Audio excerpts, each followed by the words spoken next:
Welcome to RFA Convention 2025, where we celebrate trucking. Thanks, Gavin. Thanks for putting me after Barry. All right, we're going to have to go and talk today about some serious stuff as well. It's not just fun and games here at the convention, so we're going to have to cover a very serious and interesting topic that's been going through some serious developments over the last couple of months. And I think it's important that we bring you up to speed where we are with this transformation agenda of the road freight industry and what's happening in general and how is that going to affect us. So those are just a couple of things we're going to talk about. So obviously there's a bit of a legislative framework where this whole transformation comes from and where an industry scorecard or a sector charter comes from. If we look at Section 12 of the BE Act, it says, and this is quite important, and you realize why I'm saying this now a bit later on, but it says it must be developed by the industry major stakeholders. So it's not just by anyone. So as stakeholders of this industry, it's up to us to develop the scorecard, right? Because it's ours. We're going to have to comply to the scorecard. Then I had a look at the Department of Trade and Industry and Competition's actual website. It went further than that. It actually goes beyond what the law says, and it adds additional words by saying must be developed and agreed upon by major stakeholders in the industry. The RFA, as an example, is a major stakeholder in this industry, and so are others. Right, and obviously when we're looking at an industry scorecard, we're looking obviously why? Because we have the same characteristic in road or rail or aviation or whatever the case may be, and we believe we have special needs and special circumstances that warrants a specific scorecard, and that's why the law makes provision for something like this. But what it says is if we start deviating from the generic codes of good practice, there's got to be justifiable reasons why we do that. It's got to be based on sound economic principles, and lastly, based on empirical evidence. So we can't just pick a number because it sounds good. It's got to be based on substantive evidence to say, this is why we want our industry to look like this, otherwise it's not based on that.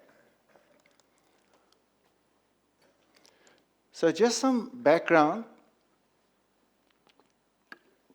in terms of where we are today. So back in 2007, the original generic code of good practice came out, all right?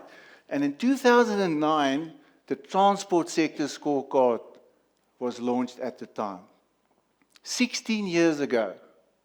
In the meantime, there was lots of development in the BEE space. And you'll see that in October 13, the Code of Good Practice were amended, and then later on again. But in February in 2016, we tried our own little thing as a transport industry, and that unfortunately or fortunately didn't see the day of light. So fast forward all the way to 2019, then we saw another change in the generic codes of good practice.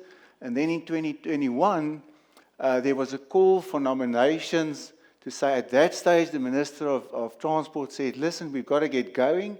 We've been lagging behind in terms of everyone else in the industry, and we need to get this thing going again. And they called for nominations to people to serve on this Charter Council.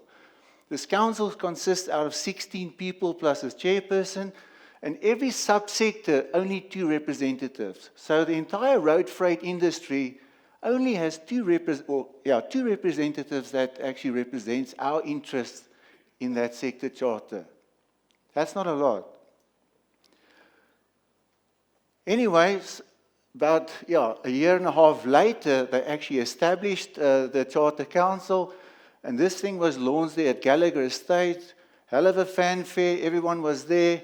And then they launched this thing, and I recall distinctively the chairperson of that Charter Council at that stage particularly said, This is way overdue. It's been a long time coming. And you know what? We're going to get this thing going and we'll have it launched by April next year. So April 2024, they wanted this thing off the ground to see what it looks like in terms of the transport sector transformation charter. She also said, listen, and there's going to be no transition period because, quote unquote, you've had enough time. I don't know time for what, but apparently we had enough time. But you can't transform into something that you don't know where to. You know, if you don't know where you need to go to what do you transform to? But anyway, those were the words that was uttered at the time. That led to a series of engagements where they engaged with the industry. And those 3 days that you see there at the bottom was about 4 hours per subsector. So you can look at 4, 8, 12 hours of consultations, which weren't really consultations. At that stage, they were engagements with ourselves and more of an informative or a directive nature where they actually said, guys, this is what it's going to look like. Then we obviously, I think, you know, from a process point of view, we all had some views. We submitted our views to the council. And then when we met again the next time, there were more changes. And the second version didn't look like the first, and the third, and so on.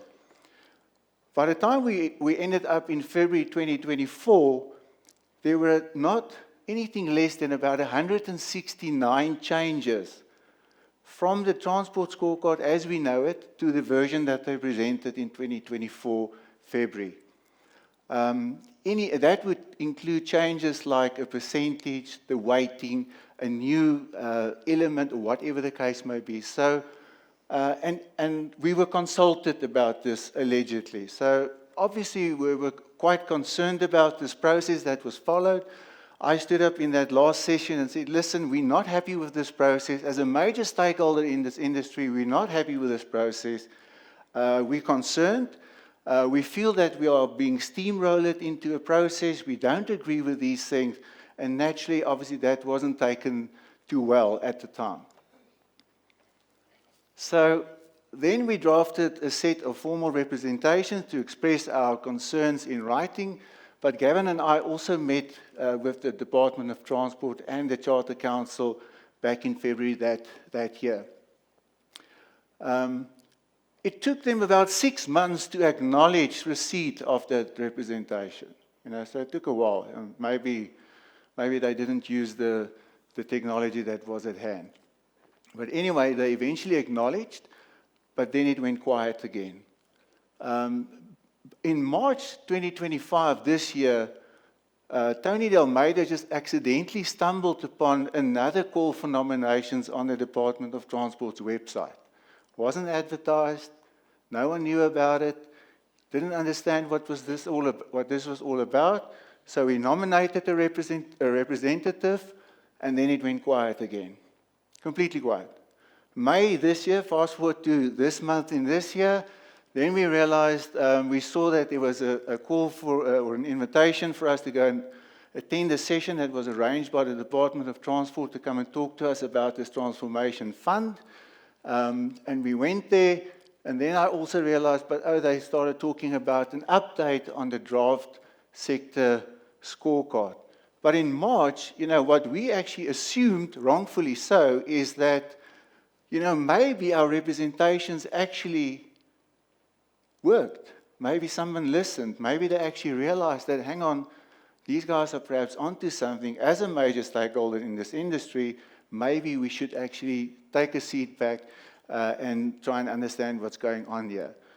But that was not the case, because in May, when they talked about an update, it was clear that the Transformation Charter Council was still alive and well, that they worked tirelessly in the background, and that they went to such an advanced stage that the draft scorecard is now currently on the desk of the Minister of Transport.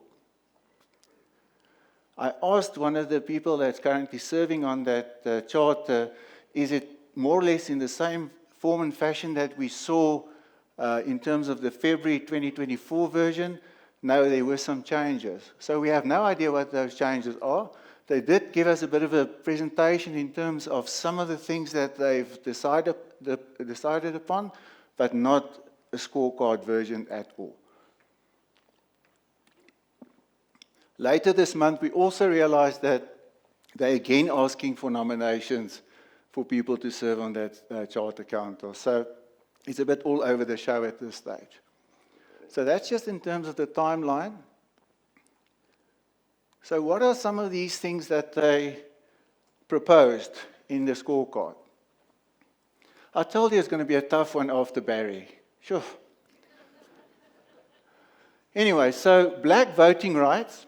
If we look at black voting rights, the current scorecard only requires 25% black voting rights in terms of ownership and 10% for black women, and so for economic interest. They propose 40%. Okay? If you look at the last, they talk about the National Status and Trends of BEE Transformation report. That's a report that's compiled by the BEE Commission. And in that report, they say over the last 6 years, the average ownership in the transport industry, that's the broader transport industry, which includes aviation and the rest, it was about 41%. And then for women, it was about 17%. So I think in our industry, specifically in road freight, it could be around that number, but it's skewed because all those EME owner drivers, you know, they just fill in an affidavit, and you know that there are loads of those guys out there in the industry, and they push up the scorecard numbers in terms of black ownership. So that's not a fair representation in terms of the real ownership and where we are at this stage in terms of the industry. Remember that comment that I've got there at the top, that's the empirical evidence that the Transformation Charter Council presented to substantiate this. I went and checked, I went through my notes and their presentation slides that they gave us in the past in terms of those sessions we had. Absolutely no empirical evidence was presented at that point in time. So what they've done is they reversed engineered. They actually said this. We're still going to go and get the evidence. Now, that's the first time in my life that I understand that research works this way around. You first decide on something, and then you go and try and find the evidence to substantiate your claims or whatever you want to achieve. So it's a bit upside down, but this is the process that they follow. Some other interesting changes that's about to come from an ownership point of view, the modified flow-through principle. So they say the modified flow-through principle is you can actually just, for an entity where there's multiple layers of ownership, you can enhance that ownership or actually jump. So let's say the ownership is currently at 60%. You can actually let it flow through to make it count as if it's 100% once in your scorecard. Those of you that have employee trusts and the like will understand that this is a common thing that we use in the industry. They say, no, let's do away with that completely. They don't like the idea of modified flow-through. They've cited the practice guide as the reasoning why. That's the evidence. That practice guide doesn't say that. It doesn't say, it actually says that you cannot allow modified flow-through when you do an EME or QSE affidavit. That's what it says. It doesn't say abolish, it's bad and don't use it. But anyway, this is what they rely on as evidence. Equity equivalent programs. So multinationals typically can't or don't want to have ownership in companies in this country.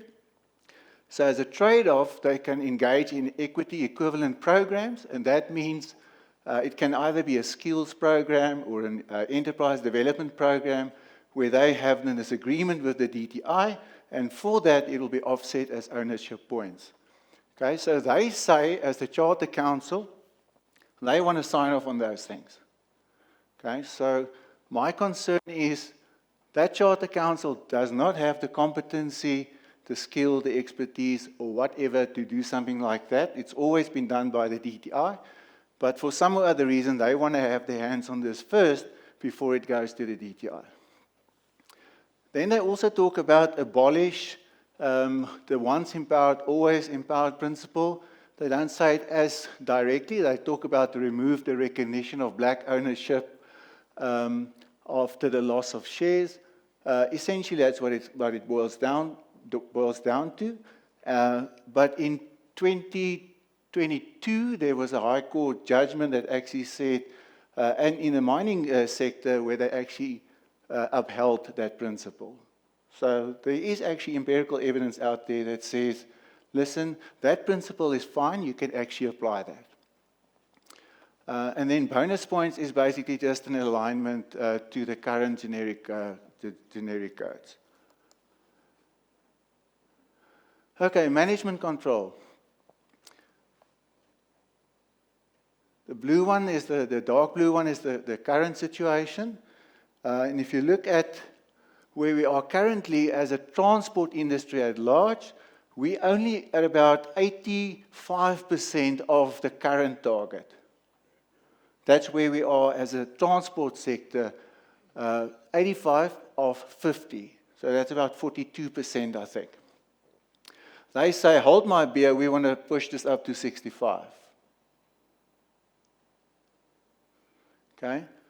They cite those references there again, the report from the BE Commission. The BE Commission report just gives us a snapshot of what it looks like. It doesn't say this is where you have to be, this is where you should be, or anything of that kind. So it's unfortunate that they've decided that that's the sort of number that they're chasing. I don't believe it was substantiated or it was proven in terms of any evidence, but it's quite a significant jump from 50 to 65, whereas we're currently not even achieving the 50. It's like the school kids, the pass mark in school, so now the kids aren't achieving the 50% pass rate, let's make it 70 or 80. Doesn't make sense. That doesn't address the issue. Junior management, they want to remove junior management completely, but keep women junior management on the scorecard. So you're not going to get any points for your junior management. They say it's already overrepresented, so, but not obviously on the women's side, so we're going to keep the women. The next one is a very interesting one, foreign drivers. If you employ more than the EAP, not the EAP, that's actually wrong because they talk about EAP target, but it's the workforce profile.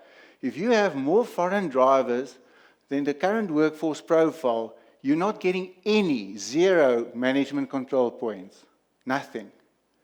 So currently the highest number is about, I think, 2.4% in one of the occupational levels. So if you have 3%, as an example, foreign drivers, foreign nationals, in your business, you're going to get 0 points if this goes through. Or remember, this is only a draft, but you will get 0 points for management control on all the sub-elements of management control. So that's quite onerous. It's unsubstantiated. I can't tell you how they got to that. We weren't presented with any evidence. Specialized positions. So they want to now rename technical positions to specialized positions. I think the target there is 50%. So 50% of your technical positions or specialized positions, black. Youth in management. They want to include youth as a percentage of your management, and I think the target there is 20%. And then there will be bonus points for the first-time appointment or in terms of your boards for women, youth, and person with disabilities. Youth, people under 35. So if you have somebody that's under 35 and they're appointed on your board for the first time, you're going to get bonus points for that. Skills development. So the current target is 3%, your spend of payroll.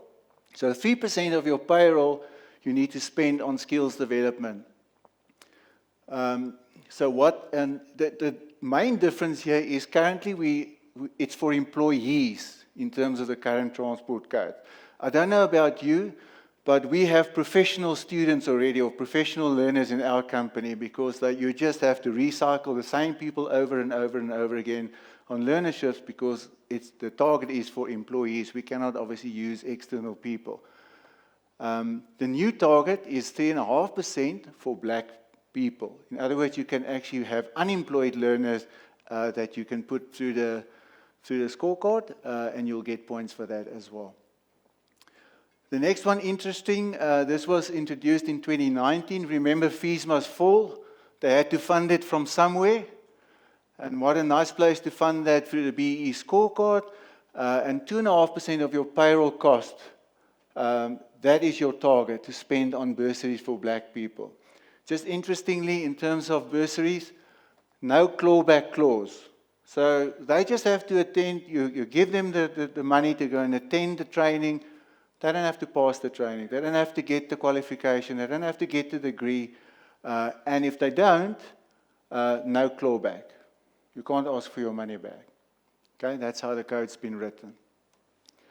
And then on the disabled side, they pushed up the target slightly, as you can see. The interesting thing here, which I think was one of the things I liked about what they presented, they said exclude your drivers from your headcount denominator once you calculate the target for disabled people. Which makes sense, because your driver component are people that you need physically fit and able, so exclude them from the denominator so that you have a smaller base in which you have to calculate your disabled the spend on. Okay. This is another interesting one. They talk about the introduction of advancement programs. No one knows what that's going to look like. No idea. But 5% of your senior management and 2.5% of your middle and senior management female employees must be on these programs. And then interestingly enough, 50% of your junior management must be on management development programs. We just said under management control, we're not going to get any points for junior management, yet half of them must be on management development programs. Remember, they were overrepresented, but they still want half of them on management programs so that you can get points on that specific element. This is also not too bad. They say mandatory training must be included. In other words, your typical health and safety, your forklift licenses and that kind of thing, they want that included as part of your skill spend. To me, that makes sense because it is something that we have to do, but that's capped at 40%. You're going to actually have to spend quite a lot to get to 40% in terms of that, but at least you can count that in terms of what they're proposing here. Informal training capped at 15. That's just normal informal training at the workplace. And then currently our spend, if you understand the scorecard, it's black, male or female.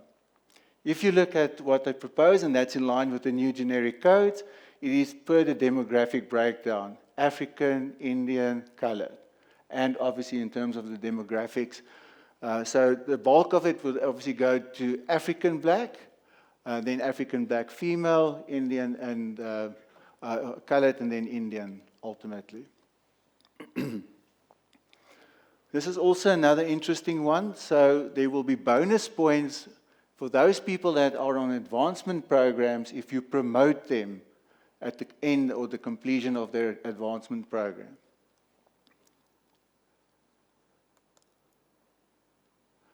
Enterprise and supplier development. So that target of 50 that's moving up to 80, that's in line with the current generic codes. For EMEs and QSEs, that is slightly different. The current generic codes say 15. They want to bring that up to 20 each, where the current target is combined 10. And then on black-owned, the current target is 50. They want to move that up to 60 in terms of the generic codes. And strangely enough, for women, they want to drop it from 30 to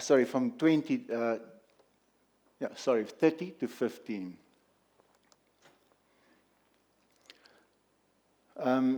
So the transport sector also wants its own Development Fund, Enterprise and Supply Development Fund, and 30% of your target must be invested into that fund. That's what they're proposing at this stage, which is quite a large number. This is separate from the national fund that was launched.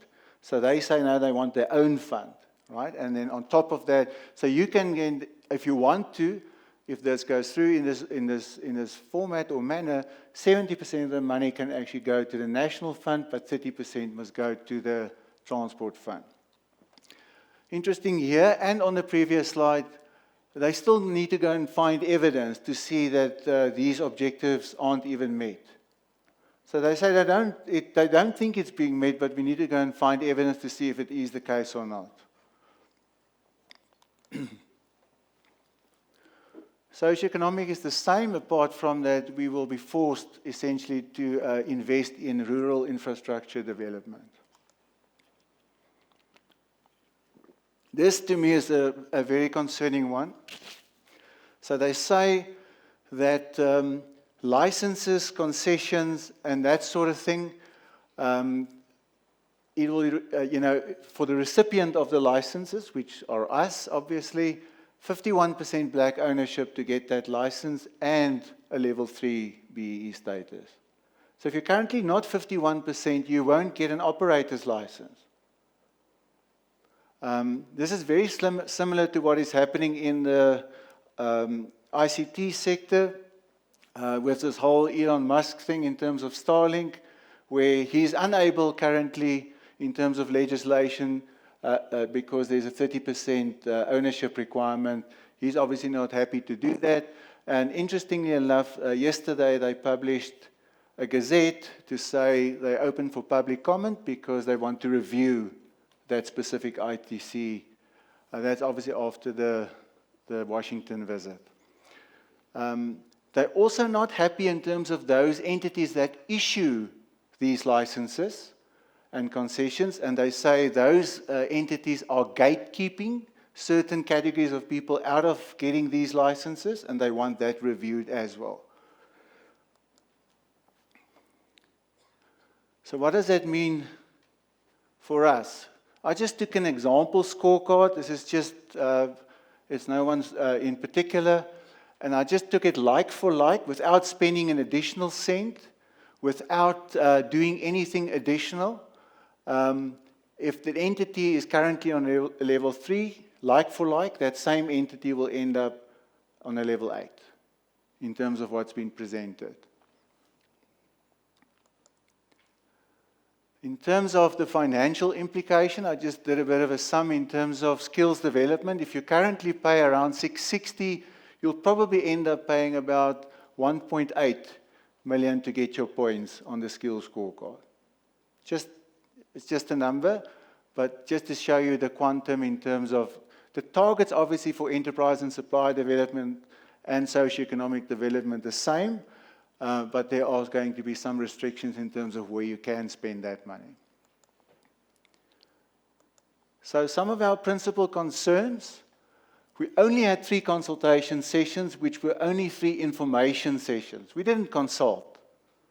The moment we started engaging and starting to talk about these things, it was like almost, no, this is how it's going to be. They drafted a whole bunch of things they call resolutions, key principle resolutions, and to me a resolution means a decision that's been made. It's a decision. They're disregarding our input.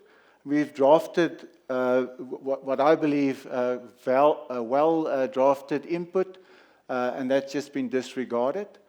Lack of feedback in terms of what was addressed and how it was addressed. I personally think that the 2 ITC, the 2 transport representatives on the Charter Council probably didn't do a great job in representing our interests as an industry in terms of road freight.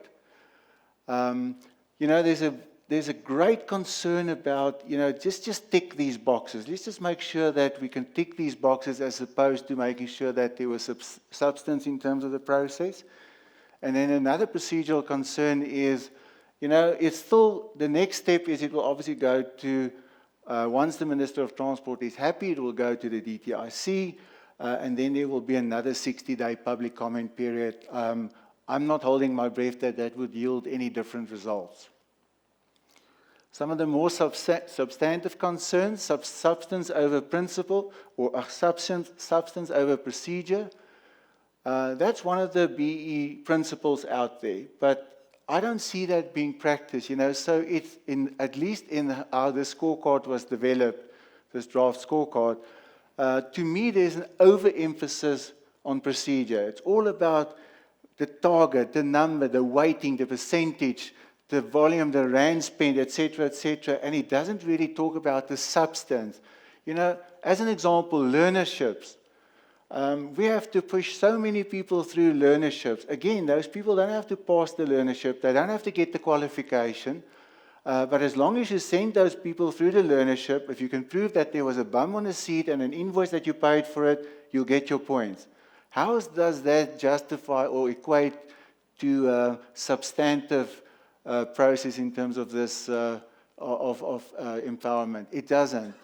So I think there's far too much emphasis on the procedures and ticking the boxes as opposed to substance.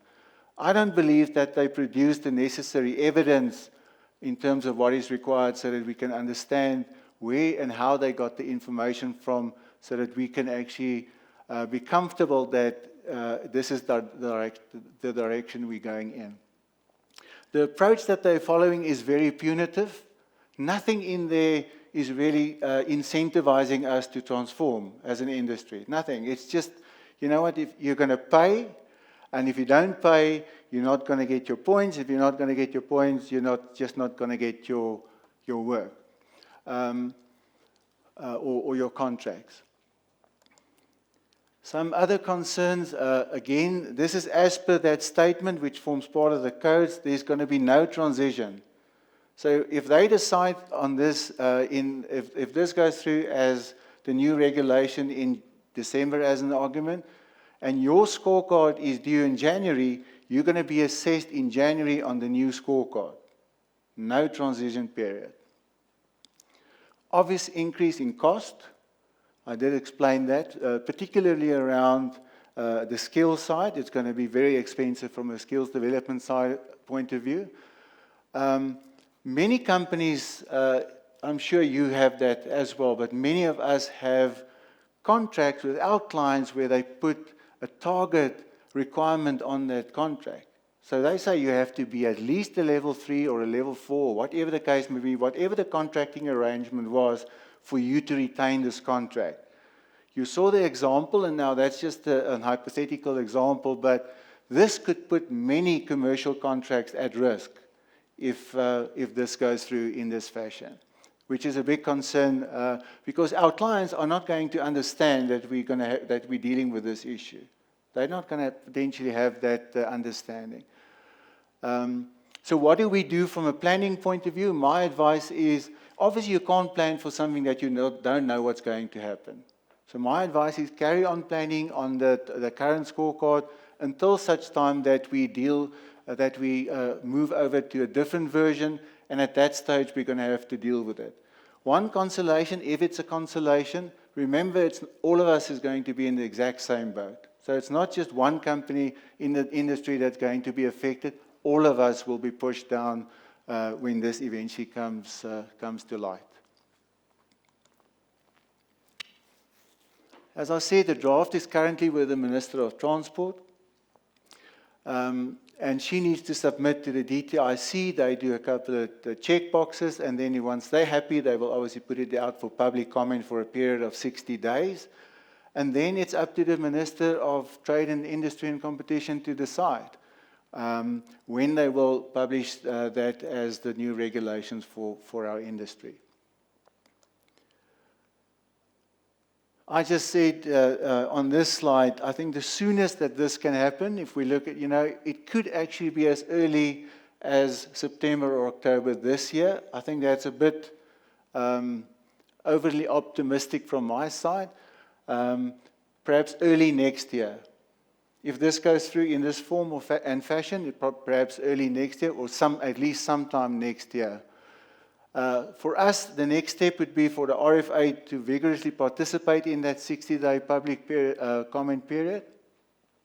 But I also believe that as the RFA board, we need to try and secure a meeting before that draft goes to the DTIC, before that, and see if we can actually try and talk some sense into the ministry there so that they can understand what our concerns are and why that we believe that we haven't been consulted, why we believe that we haven't been provided with substantive evidence in terms of what was presented, and how this will hurt the industry at large if we go ahead with this.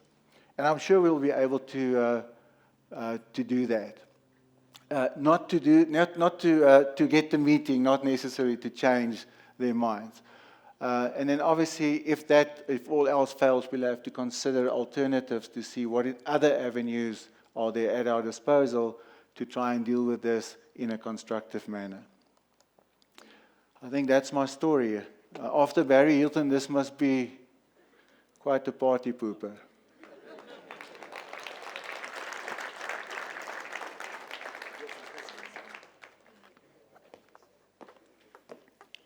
Sorry. I think far from being a party pooper, we've actually probably got the most questions coming through for this presentation, so fear not. And I'll get straight into it. One of the first ones says, what is Supergroup's plan to go beyond ESD reporting and onboard competent emerging black female-owned bulk transporters as suppliers with real long-term partnership opportunities? Okay, I'm firstly not in my capacity as a Supergroup representative here. I'm in a road freight capacity. So I think there are many opportunities through enterprise and supply development. There are several, Supergroup as an example, we have an incubator fund that is available for these type of initiatives. So there are multiple opportunities available, and I think that people must just come and talk to us if they want to explore those opportunities. One says, research in JSE-listed companies has proven that senior management and executives are still not representative of the country's population dynamics. What do you think should be done to improve that? I think it can. I think it can be improved. I think what we are trying to do is through the skills development, and I think that's one of the things that they're trying to achieve through the advancement programs. I think there are companies that could open the boardroom earlier for certain categories of people so that they can start understanding what's happening in that boardroom, start participating earlier, shadowing and that sort of thing. So there's definitely opportunity for people that hasn't had that opportunity to break into those boardrooms and to start participating. We've heard the need for private investment to build rail and support the economy. How do these BE amendments assist or decrease the growth of the economy? I think the proposed amendments, and I think that's I think it's restrictive in the way that it has been designed to enhance the economy. I think if it's done in a more constructive manner, it can, and it will definitely contribute towards the road freight strategy as well as the rail strategy, but not in its current format, because I think, it seems to me that the various sectors out there is almost running a competition to see which scorecard could be the most onerous. And it doesn't take the economic factors and the economic considerations of those specific sectors into consideration. And once they do and start talking to us and not try and develop these things in isolation to push almost an agenda that is not aligned with real economic development, otherwise what we're going to do is just develop what I call a parallel economy. You can't have by having a BE economy almost suggests that you run parallel economies. And to me, we need to be more integrated to get this working. All right. As we said earlier, of course, whatever questions we don't answer, those will be forwarded to all the speakers. Graeme, thank you very much. Thanks, Montgomery. Thank you very much.